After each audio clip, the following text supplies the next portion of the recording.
Past, we've brought you the story of the small-town Nebraska ethanol plant whose mismanagement of waste led to a horrifying catastrophe threatening to contaminate land and water. That's when a group of former AltEn commercial customers came together to help manage the cleanup of that waste, and today they discussed their next steps with 1011's John Grinvald. He took a trip to Mead this afternoon to get the latest and has this report.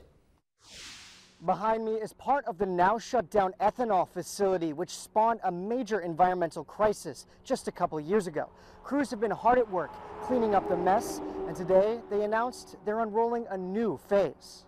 For the last 2 years, a shadow has loomed over the village of Mead. It first came as a rancid smell. There isn't a way to describe it. Dead, rotten, sweet, acidic, all in one. Then animals started getting sick. Johnson Creek Reservoir now doesn't have any life in it. The AltEn ethanol plant on the town's outskirts had piled up huge quantities of toxic, pesticide-laced waste. It was accidentally spilled and then spread through the surrounding area. Since then, a group of former commercial AltEn customers have come together to form the Facility Response Group. FRG is responsible for cleaning up the mess. They hired an environmental engineering firm to help.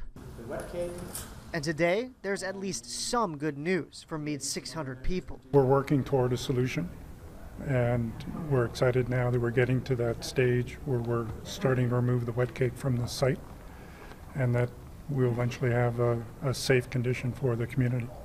That wet cake, putrid piles of ethanol byproducts, is a primary target now.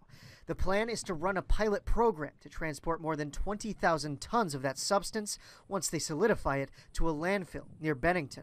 We're expecting up to 6 trucks an hour.